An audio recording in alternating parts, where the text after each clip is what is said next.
অসাধারণ ফুল।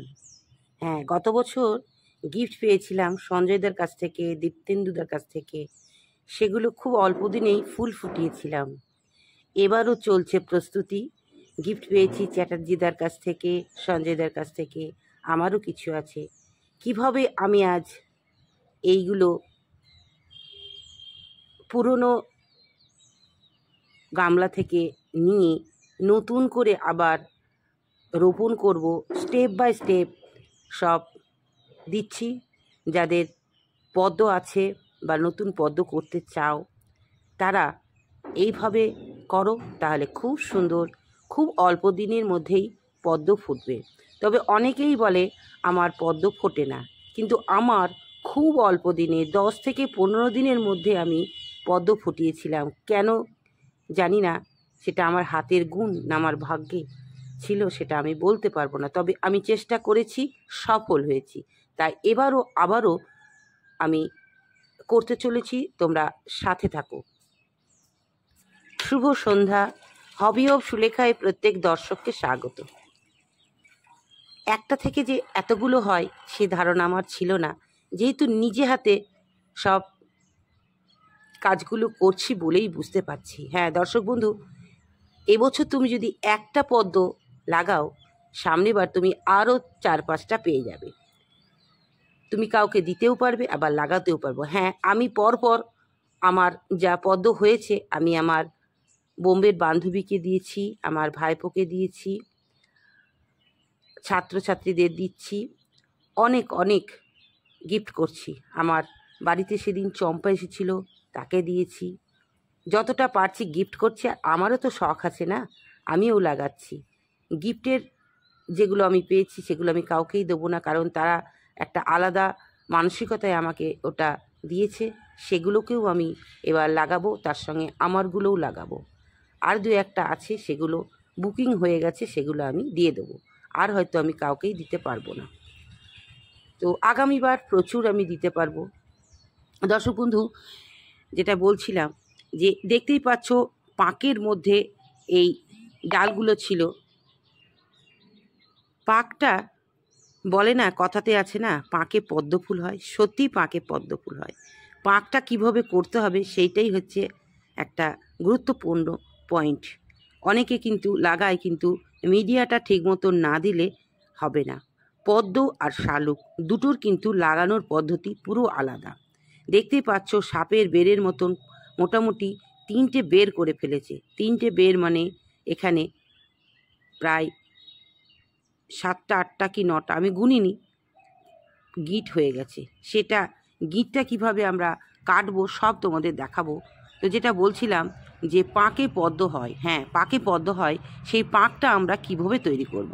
কিচ্ছু না, আমরা অন্যান্য মাটি তৈরি করতে গেলে ফুল গাছের আমরা বালি দিই বা শিংকুচি, হাড় গুঁড়ো, অনেক কিছু দিই, নিম পাতা, কিন্তু এতে কিছু লাগবে না। খুব সাধারণভাবেই এতে মিডিয়া তৈরি করতে হবে। তবে যেদিন আমি লাগাবো সেই দিন তোমাকে দেখাবো। আজকে শুধু দেখাচ্ছি যে পুরনো টব থেকে আমরা কিভাবে এই গাছগুলোকে আস্তে আস্তে খুব সাবধানে শিকড়গুলো যাতে না ছেড়ে নিয়ে আসবো। এটা শালুকও প্রচুর প্রচুর গাছের শিকড় ছেড়েছে, সেগুলোও নেবো। তবে শালুক আমার খুবই প্রিয়। শালুক মাত্র 2টো ছিল, সেখান থেকে দেখবো কটা হয়েছে। যদি দেওয়ার থাকে অবশ্যই দেব। দেওয়ার জন্যই তো আজ আমি বাগানি হয়েছি। আমার বাড়িতে যত গাছ আছে সব নতুন নতুন বাগানিদের বাগানে পৌঁছে যাক, সেটাই আমার একান্ত কাম্য। তো এই যে পাঁকগুলো দেখছো, এই পাঁকগুলোও কিন্তু ফেলার না। এই পাঁকগুলো কিন্তু এর মধ্যে যেহেতু গোবর সার আছে, সেহেতু আমরা যে নতুন যে সবজি চাষ করব গ্রীষ্মের, সেই তার মধ্যে কিন্তু এটা দিয়ে দেবে, তাহলে খুব উর্বর হবে।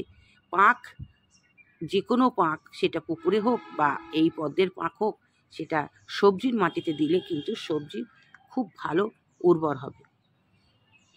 এইভাবে আস্তে আস্তে আস্তে সব খুব সাবধানে শিকড়গুলোকে না ছিঁড়ে সব আস্তে আস্তে আমি আমার মোট 7টা গামলা ছিল, 7টা গামলা থেকে আস্তে আস্তে আমি কালেক্ট করেছি। দেখো এটাও একটা শালুকের, আস্তেই করে উল্টে দিতে হবে, খুব জোরে কিন্তু উল্টে দিলে কিন্তু গাছ নষ্ট হয়ে যাবে। হালকা করে উল্টে দিয়ে তারপরে আস্তে আস্তে গাছগুলোকে আমাদের বাঁচাতে হবে। আগে জলটাকে ভালো করে ফেলে দিতে হবে। তারপরে দেখতে পাচ্ছ এই সবুজ সবুজ এগুলো হচ্ছে পানা। এই পানাগুলো আমরা কেন দেব? অবশ্যই পানাগুলো দেব কারণ আমাদের সাধারণত একটা পরিবেশ থেকে আসে বাহকের মাধ্যমে, সেটা হচ্ছে ম্যালেরিয়া। ম্যালেরিয়ার যে এডিস মশা, সে কি করে? স্বচ্ছ জলে ডিম পাড়ে। ডিম পেড়ে তার জীবন সম্পূর্ণ করে। তার 4টে দশা আছে, ডিম, লার্ভা, পিউপা, পূর্ণাঙ্গ, সেটাকে সম্পূর্ণ করে। তার জন্য আমাদেরকে কি করতে হবে? প্রধানত এই যে পদ্মের যে জলটা থাকবে সেই জলটাকে আমাদের স্বচ্ছ রাখা যাবে না। তার মধ্যে ওই পানা বা গাপ্পি মাছ যেগুলো মশার লার্ভা খেয়ে নেয় সেদেরকে দিতে হবে। তাহলে আমরা এইভাবে যখন গাছটাকে, শিকড়টাকে বা নতুন গাছগুলোকে আমরা বাঁচবো, তখন কিন্তু যেসব পানাগুলো আছে সেগুলোকেও কিন্তু আমাদেরকে বাঁচিয়ে রাখতে হবে। ওগুলো অল্প করে একটু জলের মধ্যে রেখে দেবে। তাহলে পরপর এইভাবে প্রত্যেকটা পুরনো পাঁক থেকে যতগুলো গাছ বেরোবে সব সুন্দর করে গামলাতে রেখে দিতে হবে। তারপরে কি করবে আমি পরপর আসছি, স্কিপ করবে না, তোমরা দেখতে থাকো। তাছাড়া এক ধরনের দেখো এই বড় বড় শ্যাওলা কিনতে পাওয়া যায়, বা আমাকে আমার বনকথার দাদারা গিফট করেছে। ওনারা এনেছিলেন দার্জিলিং থেকে। ওনারা দার্জিলিং থেকে অনেক কিছু নিয়ে এসেছেন।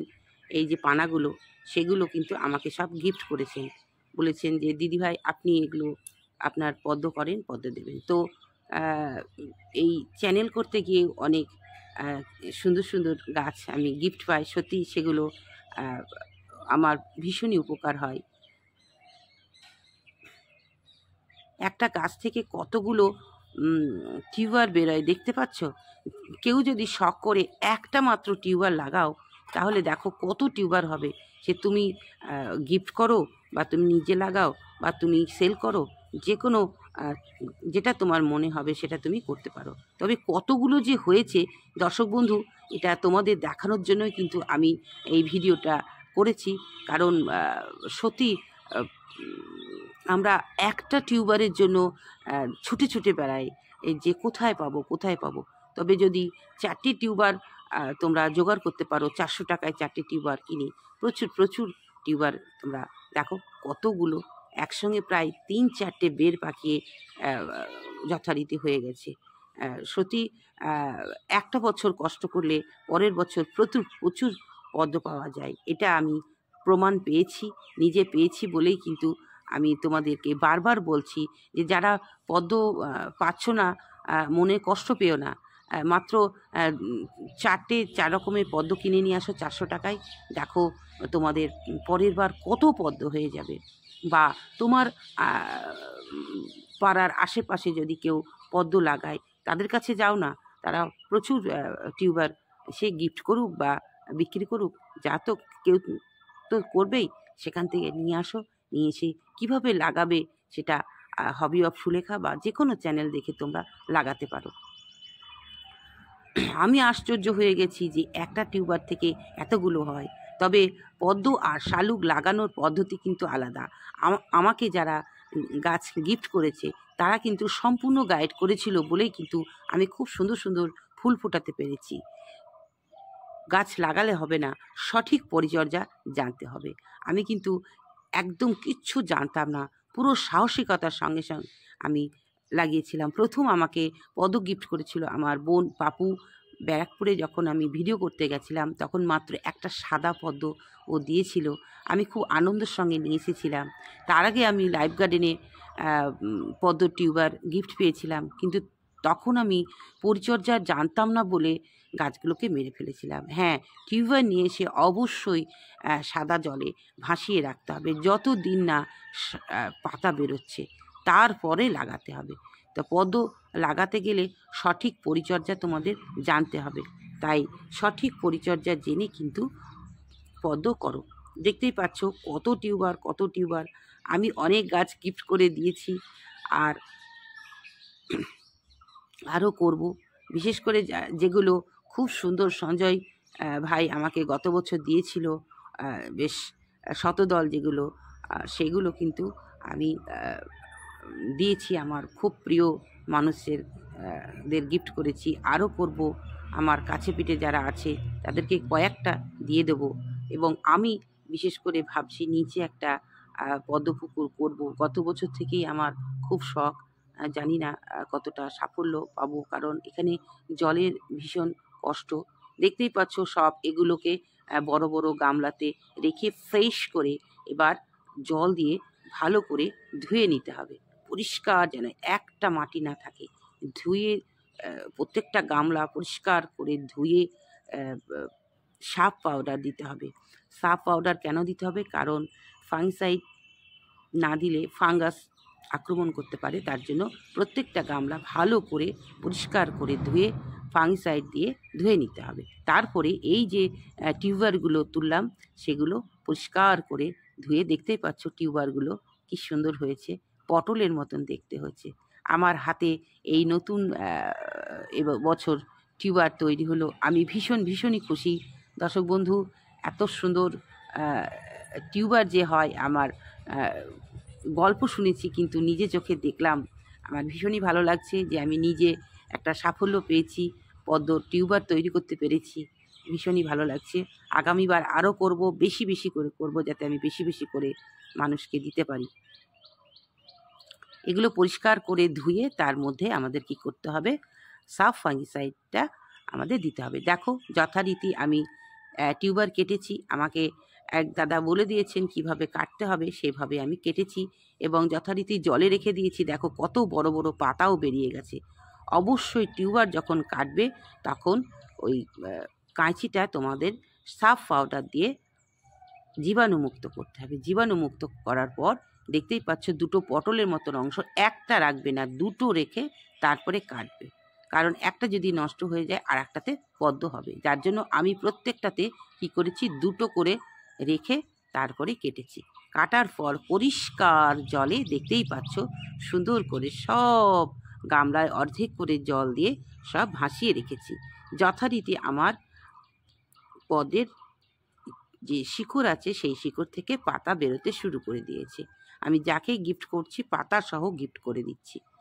খুব ভালো, এইভাবে পদ্ম করো। এবং আগামী দিন তোমাদের আসছে আমি কি মিডিয়া তৈরি করব, তারপরে কি খেতে দেব, পরপর আপডেট হবি অফ সুলেখার চ্যানেলে তোমরা দেখতে পাবে। এবং দেখতে থাকো। গ্রীষ্মের ফুল আমরা লাগাচ্ছি, পরপর তোমাদের দেখাচ্ছি। যখনই কাটবে অবশ্যই স্যানিটাইজ করে নেবে বা সার্ফ ফাঙ্গিসাইড দিয়ে দেবে। এইভাবে দেখো শালুকেরও অনেক শিকড় হয়েছে। তবে শালুকের যখন পুরনো গাছটা তুললাম একটা জিনিস দেখতে পেয়েছি, এই জিনিসটা যে কাঁচা কলার যে ছড়ি হয় না, ওই রকম ছড়ির মতন হয়েছে। এখন ওই জিনিসটা কি জানি না, ওটা বিশেষজ্ঞদের জানতে হবে যে কাঁচা কলার মতন ছড়ি হয়েছে ওটা কি।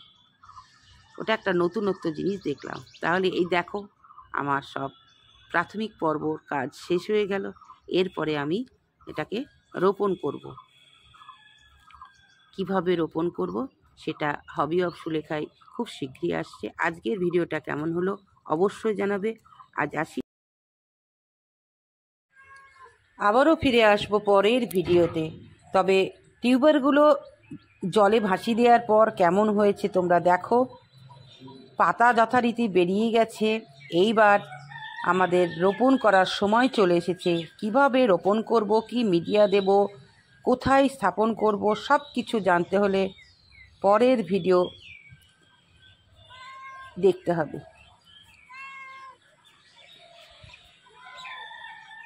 নতুন কোনো বন্ধু থাকলে অবশ্যই চ্যানেলটাকে সাবস্ক্রাইব করবে, লাইক করবে, কমেন্ট করবে।